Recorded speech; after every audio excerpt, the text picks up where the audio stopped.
I'm gonna say, like, surely if you put yourself in the shoes of someone at the time watching this, and even like thinking back on it, what an accomplishment.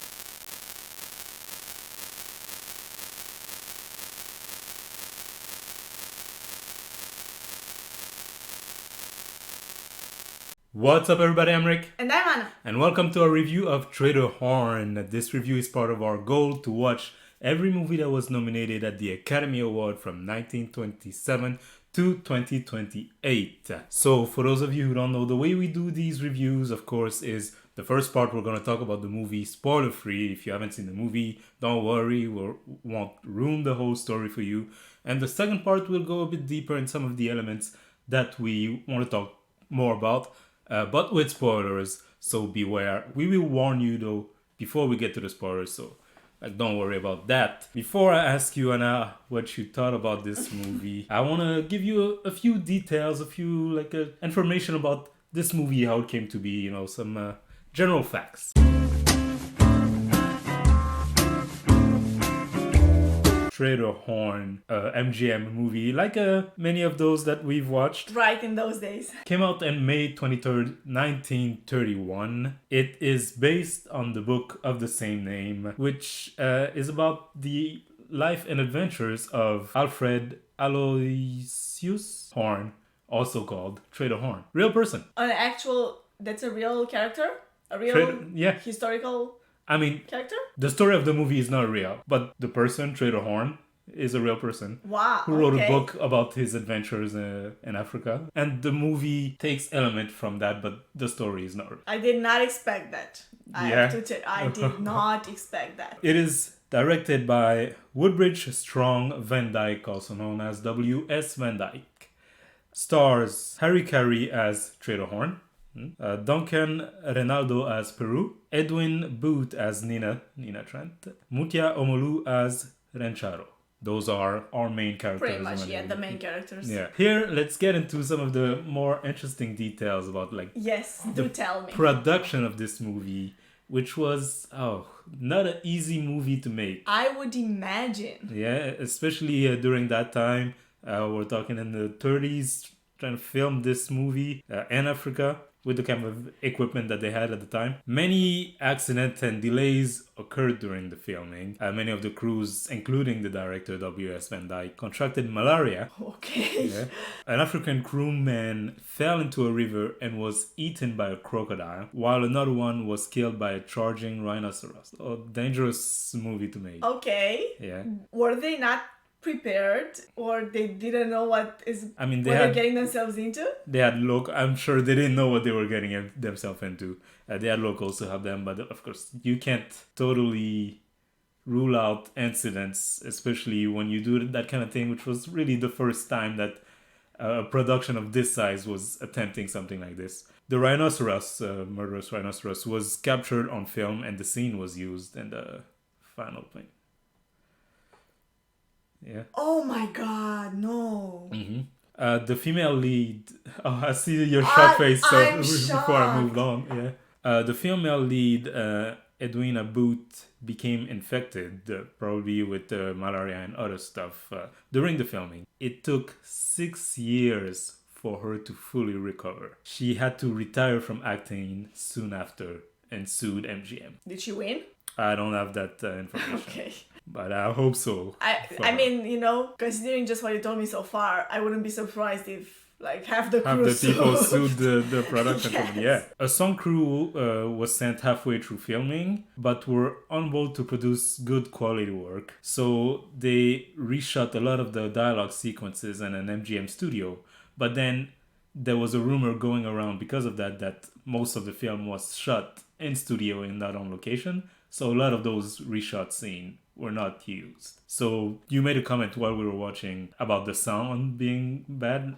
They had issues with the sound. I would imagine.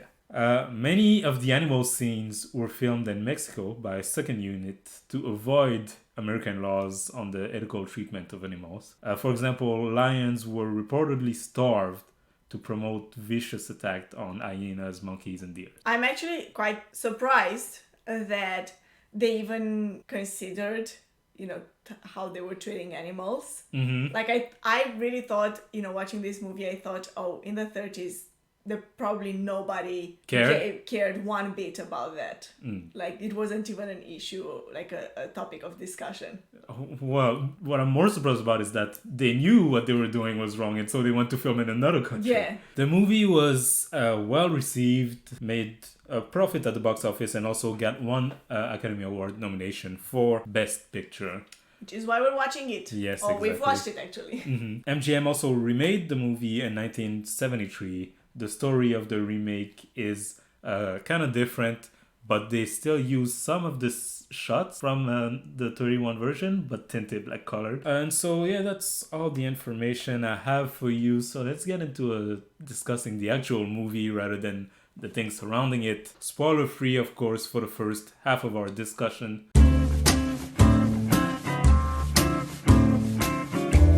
Tell me, did you like this movie? No. I'm sorry, maybe you didn't hear that. No, I didn't like it. I do appreciate that they tried to make something that seems a little bit ahead of their time. Like with the technology that they had at the time, it couldn't have been easy to shot those scenes with animals, in like nature, not even just in nature, but in a more remote area. Like they had to have all the equipment with them to install it there. Like it couldn't have been easy. So I would say for that much, it's admirable. It must have been like shocking to the people at the time to watch this movie. Like it must have been something that they never saw before, But beyond that, like the movie itself, the storyline, the acting, the dialogue, no. It's just not. I'm gonna echo most of your sentiment here, and I'm gonna say, like, surely if you put yourself in the shoes of someone at the time watching this, and even like thinking back on it, what an accomplishment, like what they tried to do, what they managed to do, and getting also like shots from not only wild nature areas, but also tribes and like all these different things that they managed to get on film. Props to them for that. But in terms of the actual movie itself and not what they tried to do, and even in terms of what they tried to do, because they tried to do this movie and they did it, I have so many problems with it. Not even like if we avoid the technical aspect, like the sound was problematic. Story-wise, character-wise, I'm gonna talk about the elephant in the room here. This movie is full of racist element, full of sexist element. Like, I know a lot of people love this movie, but like I have so many problems. I would say, like, the most that I can do is appreciate it. You also have to take into consideration the people involved in the production, like the crew who actually went there to film this. Like, it couldn't have been easy for them. They must have gone beyond anything that anyone in the filmmaking industry has done before. It's just a shame that they couldn't come up with a better story, with a better movie. Yeah. But hey, we say that now. At the time, people loved it. And even now, like, we bought the DVD for this movie, and when looking at the reviews, people seem to love it even now. Let's go into maybe a more detailed breakdown of some elements of the movie. So we mentioned the sound, but like, what would you talk about? Like, what would you say was your thoughts about the feel and sound of the movie, like the look? A lot of it was shot just in like in the open, like in nature, right? And you can tell that the recording was done there because you can barely hear the dialogue sometimes because of like environment noise, like I don't know, water, like a river, animals, things like this.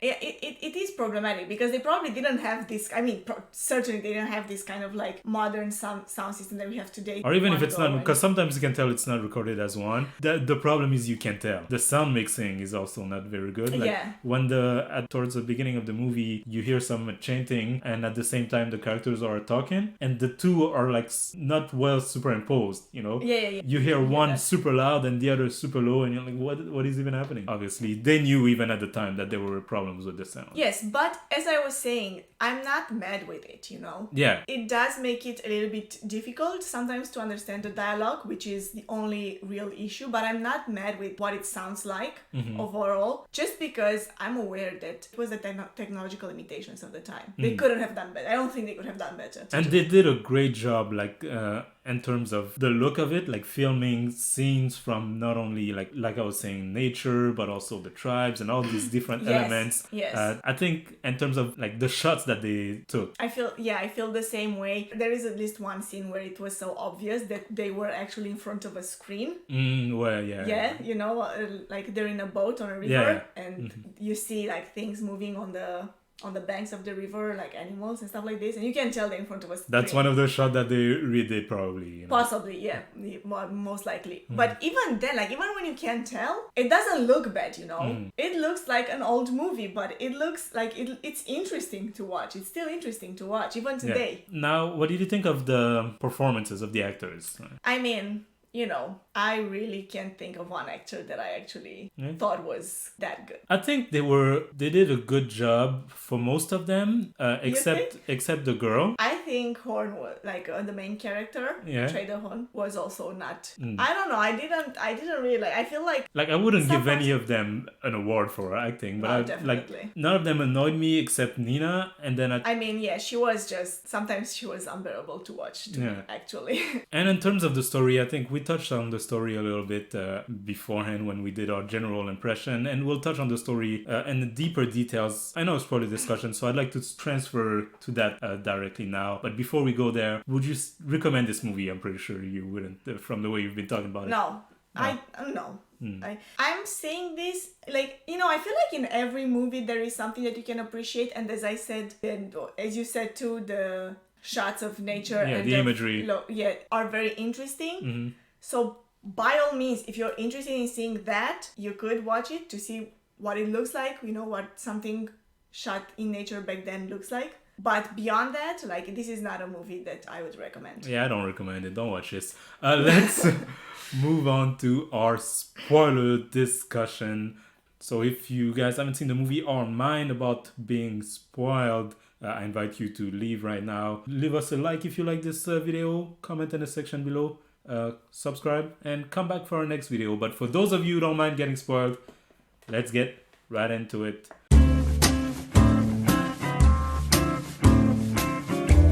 Where do you want to start? Where to start? So I said that we would move the story part of the discussion here. So let's just talk about the story. I have a synopsis of the story here, and I think that's the best way to start. Yeah, synopsis that I've taken directly from the internet.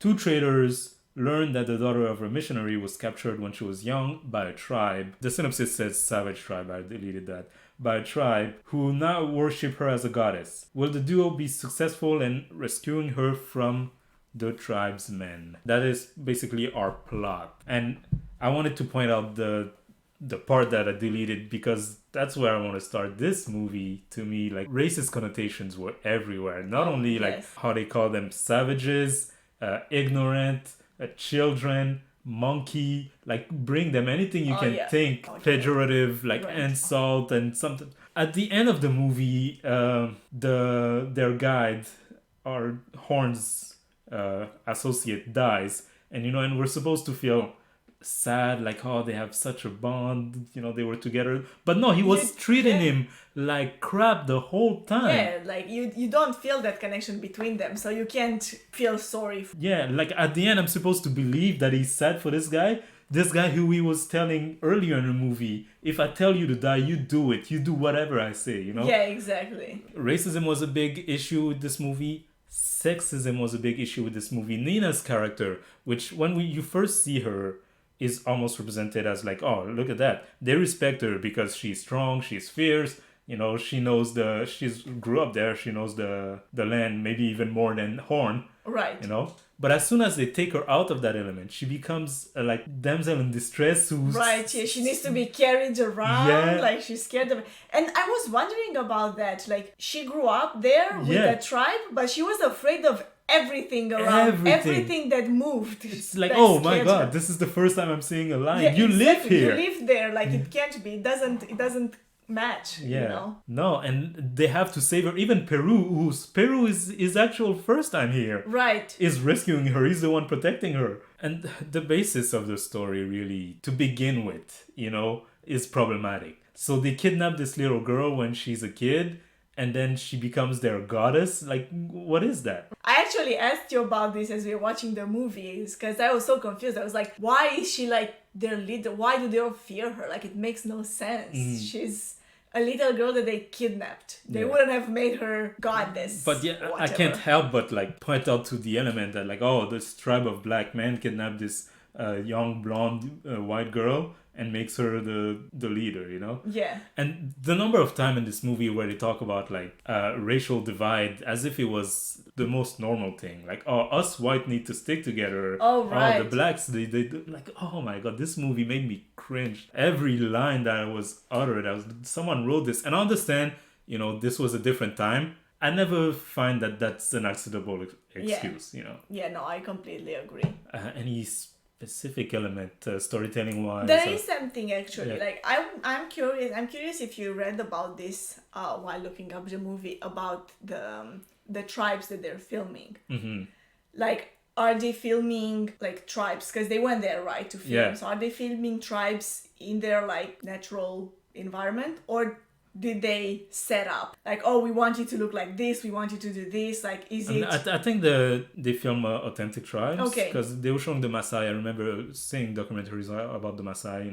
There are elements that I recognize. So I think they were like mostly authentic. I'm not an expert, so I wouldn't be able to tell if there were differences or mistakes. But yeah, I think it wasn't staged. Okay. If that's what you're I asking. see. Because I was thinking about that because the moment like those shots where they just show the people of the tribes there, I've noticed that they focus they put the focus of the camera the same way they do today, like in documentaries. Yeah. Where like you see, the side of this woman, like she turns it, she looks at the camera, like you And see she has the jewelry. and jewelry, stuff like this. Like they focus on certain moves, the way they dance, stuff like this. Like those shots look a little bit like documentaries today. Yeah, that was interesting. I found that interesting. So I really want to point out the good things of this movie. Because, Yeah, the imagery again is very good. Like for the time, every time they would film, whether it was a lion running after the deer, which when you read how they did that, it's less fun to watch, or the crocodiles in the river, like all these shots of animals, the rhinoceros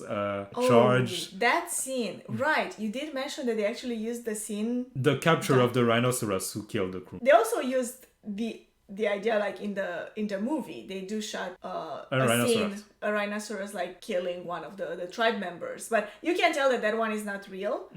It's made in the same way with the scream. Yeah. You can tell. But I thought it was interesting that they actually used something that actually happened in real life. And the movie, like, it seems a little bit disrespectful. I don't know. In the movie, there's also a scene of someone falling into a river and getting eaten by a crocodile, which happened for real.